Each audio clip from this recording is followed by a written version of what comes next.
it would appear that the present crisis through which the Jamaat is passing is probably the final battle between the forces of Rehman and Shaitan.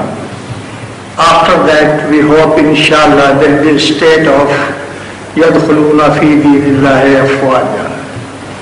I have also reasons to feel, I am using the word feel because this is my state of mind, that the present crisis may last from 2 to 2.5 years.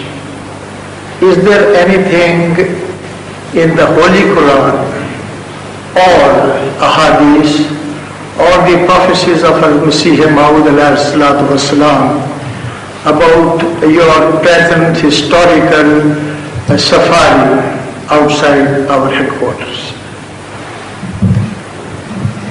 Now it's too early to say anything about it, because I hope that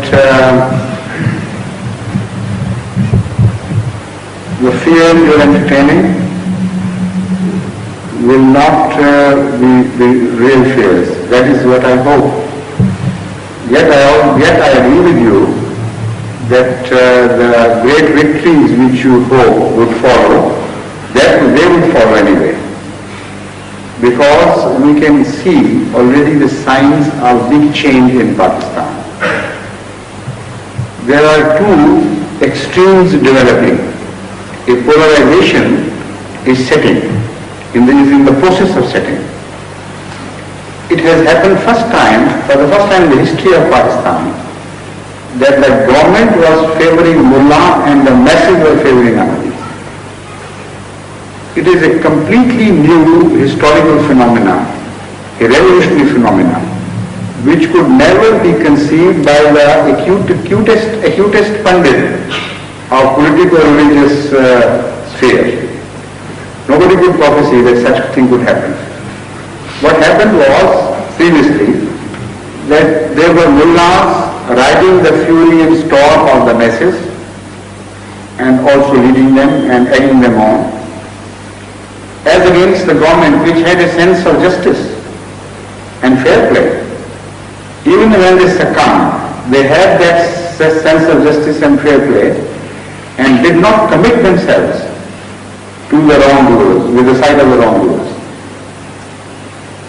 Now this time a completely new phenomenon occurred, which is that despite the best efforts of the government, and they are openly taking sides with the enemies of Ahmadiyyat and supporting their stupid, absurd, inhuman demands, and trying to stir up hatred against Ahmadiyyas by publishing papers. So nakedly they have come forward that no sane man in the civilized world could ever conceive such a thing to happen.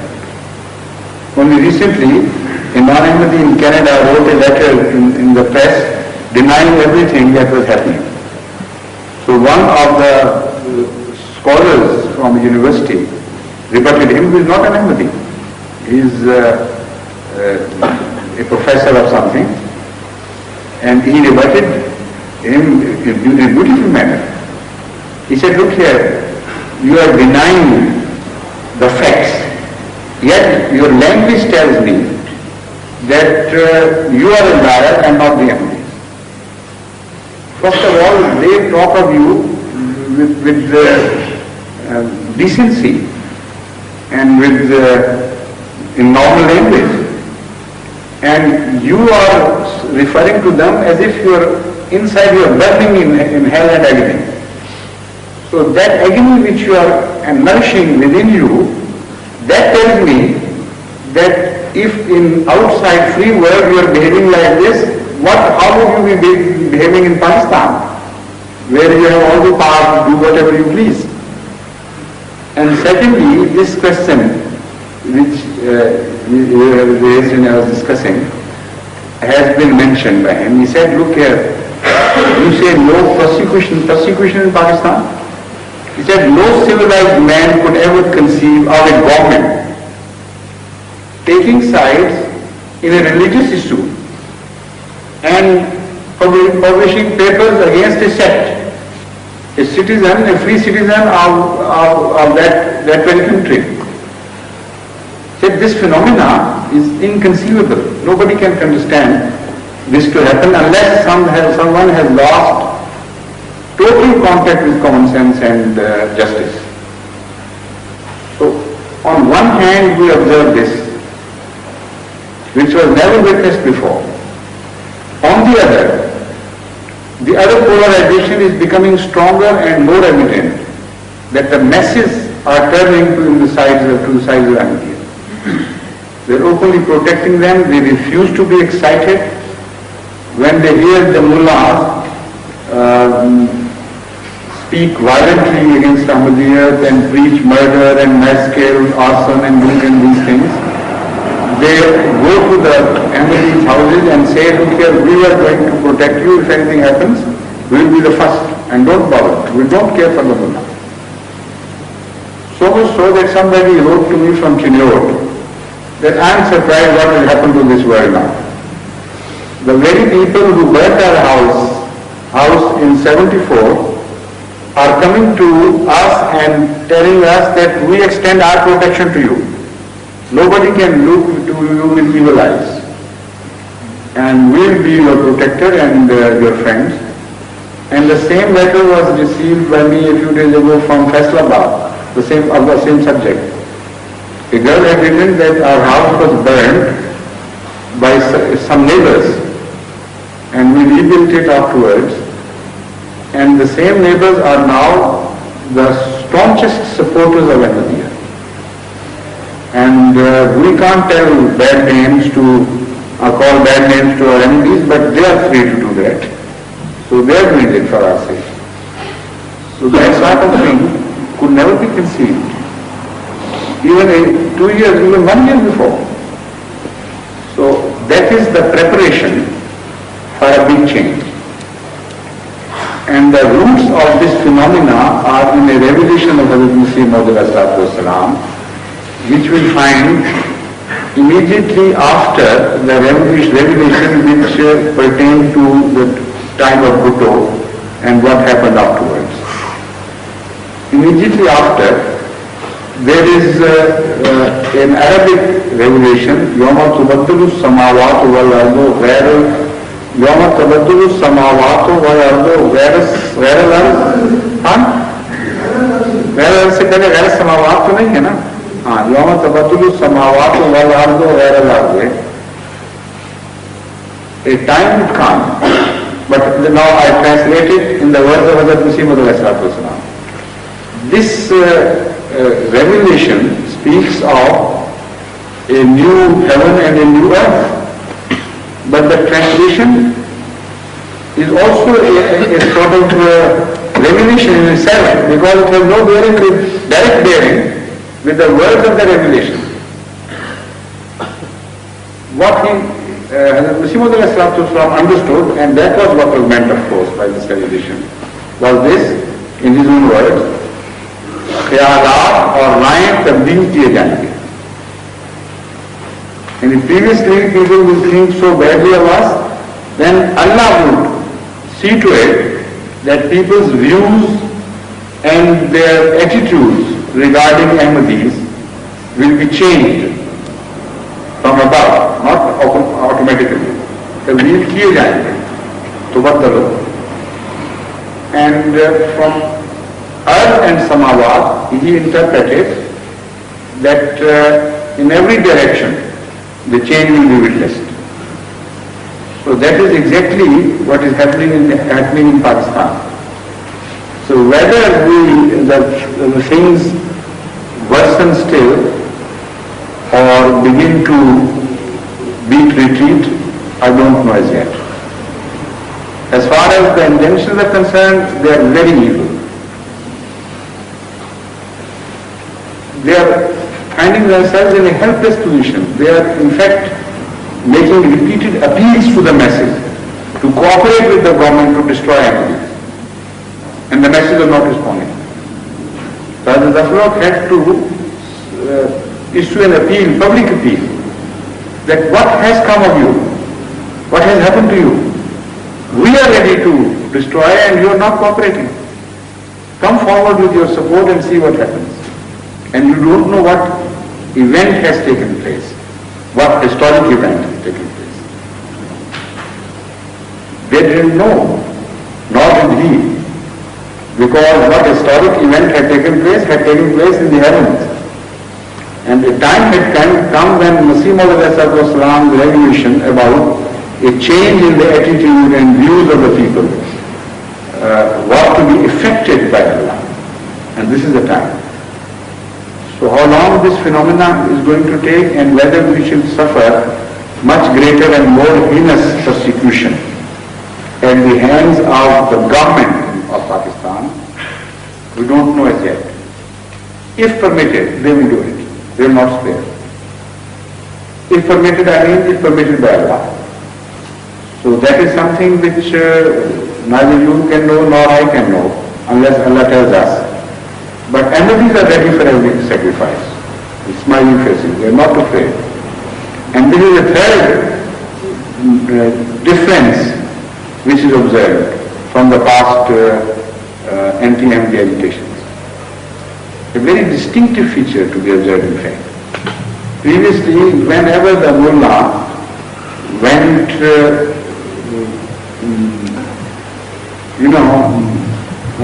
started wide-scale campaign against Ahmadis and started preaching their murder and everything, Ahmadis were gradually cowed down. You could see worries on their faces. There were people who of course would never think of renouncing Ahmadiyya, but they walked with crestfallen heads and they were depressed very much.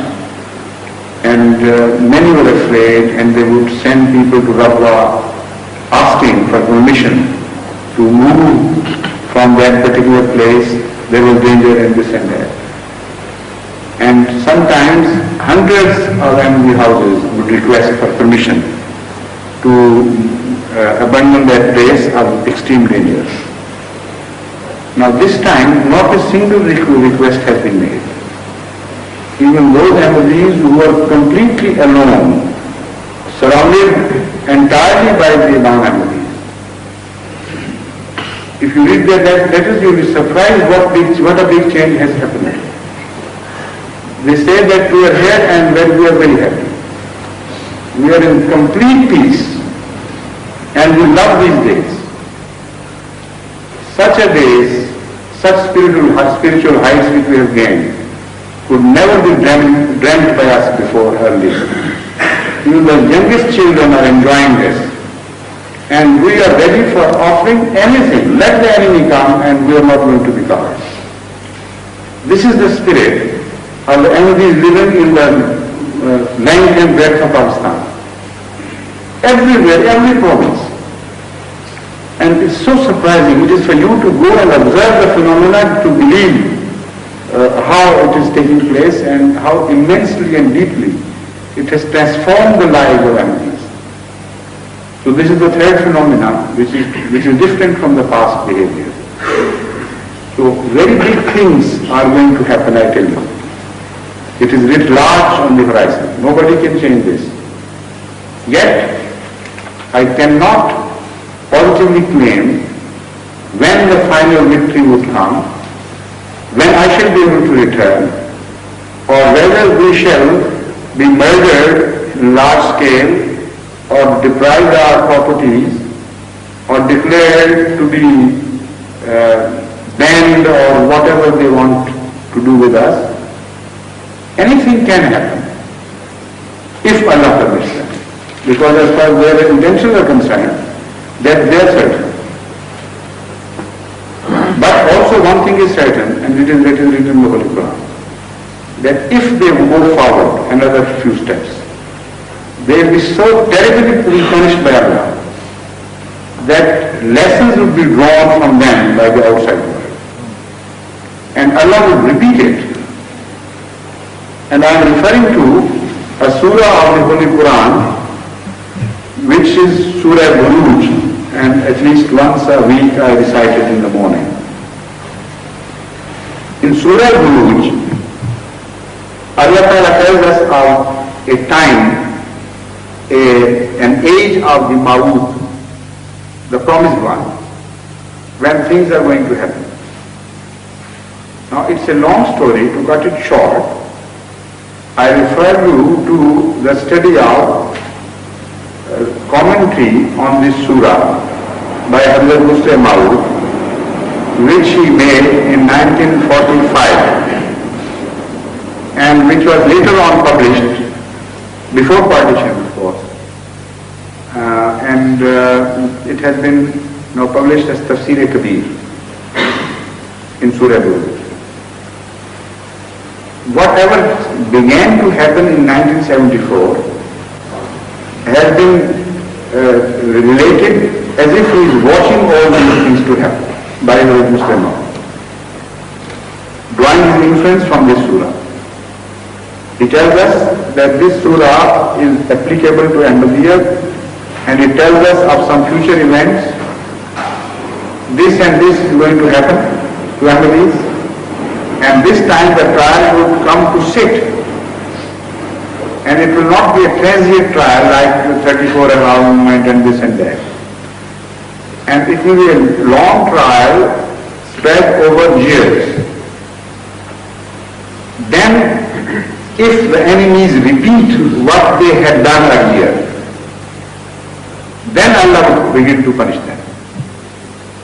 And this is exactly what has been mentioned in the surah. So that means that when the phenomena was to begin, that was in 74, they would be permitted by Allah, according to the prophecy of this surah, to continue in their persecution for a while. And a stalemate was to be brought about after some time. Then the Holy Quran tells us in this surah that if they repeat the same thing, then Allah will begin to punish them. In the meantime, they will be permitted to tarry for a while without punishment. And the words of Allah, to which I am referring, are these: إِنَّ الَّذِينَ فَتَنُوا الْمُؤْمِنِينَ وَالْمُؤْمِنَاتِ ثُمَّ لَمْ يَتُوبُوا فَلَهُمْ عَذَابُ جَهَنَّمَ وَلَهُمْ عَذَابُ الْحَرِيقِ إِنَّ بَطْشَ رَبِّكَ لَشَدِيدٌ إِنَّهُ هُوَ يُبْدِئُ وَيُعِيدُ وَهُوَ الْغَفُورُ الْوَدُودُ ذُو الْعَرْشِ الْمَجِيدُ فَعَالٌ لِمَا يُرِيدُ. That if these people who have been torturing my people for no fault of theirs, if they repeat what they have done, now this repetition means a repetition of some great event, because every day, according to this surah, they are being persecuted. So that repetition is a constant phenomenon. It is not referring. It is that phenomenon is not referred to in this verse, where the Holy Quran says, if they repeat that, then we will begin to punish them, and we will repeat our punishment. They will not be just punished once, singly, but punishment after punishment will be their lot. Then Allah says, إِنَّهُ هُوَ يُبْدِئُ وَيُعِيدُ. And the same phenomena is described again so beautifully in answer to their behavior. That you began once by declaring somebody non-Muslim and starting behaving in beastly manner to my people, and did not get satisfied at it. Then you repeated the same thing in different ways. He says, Innahu huwa yubdi'u wa yu'id. Allah also begins, and He also knows how to repeat things. So if He begins to punish you, He will repeat His punishment. So that is the fate of these people if they do not repent and mend their ways. So what I am afraid of is their lot. I assure you, I can see it written before me. I can There is no question of prophecy about it. It is a decree seen by Allah that if they are not permitted to reform and to mend their ways, they will be either washed out of the face of the earth in a most terrible manner, or some other punishment is going to overtake them. And there will be made a lesson for the rest of the world. So that is what you should be worried about. Because, but again I hope this will not happen to Pakistan, inshallah. Why? Because the people have changed. And this is also the mercy of Allah, that for the sake of the falling out of you, He does not punish a larger number of innocent people. Although they are not entirely innocent, they are also indulging in every type of crime and defiance of Islam in practical life. Yet, in this regard, they have behaved beautifully. So, because they are mending their ways, therein lies the hope of the future of Pakistan. If Allah permits them to continue move in the same direction, then Allah would know how to punish the regime, not the people of Pakistan. And He knows how to go about these things. So we only hope and pray to Allah that our brothers in Pakistan who are behaving so nobly, majority among them, to their enemy brothers, and they're showing the human values in a beautiful manner, they should be saved the punishment, and only the culprits and the very top among them should be punished.